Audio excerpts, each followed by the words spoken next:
នេះគឺជាវីដេអូចុងក្រោយឬក៏វីដេអូ saying goodbye របស់បរិសម្នាក់ដែលជា YouTuber ល្បីខ្លាំងមែនទែនគាត់មានឈ្មោះថា Outdoor Boy ហើយសូម្បីតែ Wanda ក៏ហៅគាត់ថាជាឪពុកទី2ដែលគាត់គឺជាអ្នកបង្កើតវីដេអូចូលចិត្ត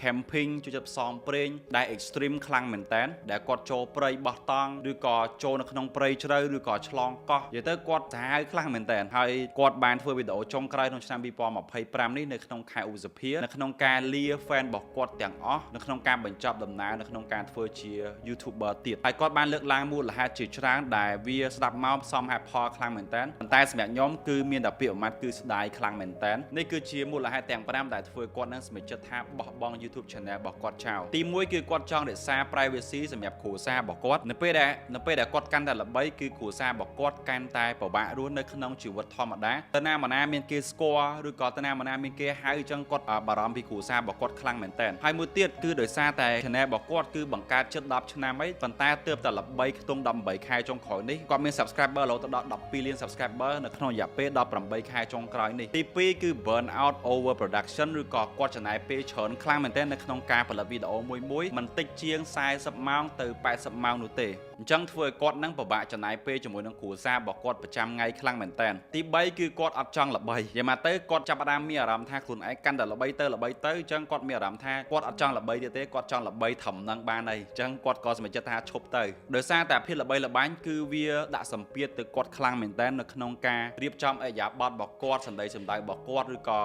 Outer Boy គាត់គឺជាមនុស្សម្នាក់ដែល silent ឬក៏ជាមនុស្សម្នាក់ដែលអាចនិយាយបានថាពាក់កណ្ដាល introvert ដែរគាត់ចូលចិត្តភាពស្ងប់ស្ងាត់ខ្ញុំយល់ពីអារម្មណ៍នេះគាត់មិនរឹកទេប៉ុន្តែគាត់គ្រាន់តែអត់ចង់ឲ្យមានភាពអញ្ញែញ៉ៃនៅក្នុងការបង្ហាញពីភាពល្បីល្បាញរបស់ខ្លួនទី4គឺគាត់លះបង់ក្តីសម័យរបស់គាត់ដើម្បីកូនប្រុសរបស់គាត់ហើយ skill របស់គាត់មួយដែលពិសេសខ្លាំងមែនទែនគឺគាត់អាចរស់នៅជាមួយនឹងធម្មជាតិបានហើយឥឡូវនេះកូនប្រុសរបស់គាត់ក៏បានយកគំរូតាមគាត់ដែរហើយអ្វីដែលsurpriseខ្ញុំគាត់គឺជាអតីតមេធាវីការពារអក្រិតជននិងជនអន្តោប្រវេសន៍ហើយគាត់បានចំណាយពេលជាច្រើនឆ្នាំដើម្បីធ្វើការងារនេះហើយមកដល់អាយុ47ឆ្នាំនេះបានគាត់អាចសម្រេចក្តីសម័យរបស់គាត់ធ្វើជាអ្នកបង្កើតវីដេអូឬក៏ធ្វើជា YouTuber ម្នាក់មូលហេតុនៃការ grow up របស់កូនរបស់គាត់ក៏ជាមូលហេតុមួយដែលគាត់សម្រេចចិត្តថានឹងឈប់ធ្វើវីដេអូដែរដោយសារតែគាត់ចង់ support កូនប្រុសរបស់គាត់នៅក្នុងការសម្រេចក្តីសម័យរបស់ខ្លួនឯងដោយសារឥឡូវនេះគាត់មានអាយុ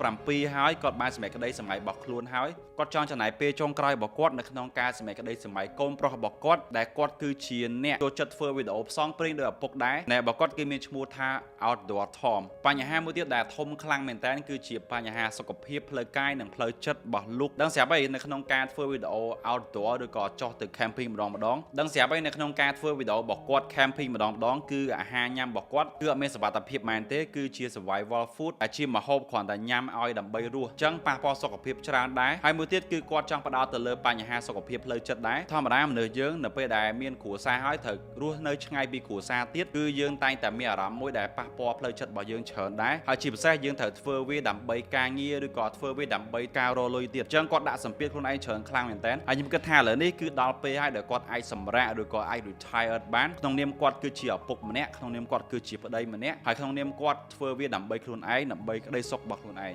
សម្រាប់ពីខ្ញុំវិញទោះបីជា Outdoor Boy គាត់មានរហូតដល់15លាន subscriber ក៏ដោយបើសិនជាគាត់ធ្វើវាដោយ pressure ដោយសម្ពាធដោយបង្ខំដែលអត់សប្បាយចិត្តក្នុងខ្លួនទេហើយខ្ញុំលែងសប្បាយចិត្តនៅក្នុងខ្លួនខ្ញុំគិតថា15លាន subscriber គឺអត់មានន័យទេសម្រាប់ខ្ញុំហើយមួយទៀតបើសិនជាជា fan របស់ Outdoor Boy អាច comment នៅក្រោមវីដេអូនេះបានថាវីដេអូមួយណាបងចូលចិត្តមើលពីគាត់ Okay guys thank you so much for watching and I will see you in the next video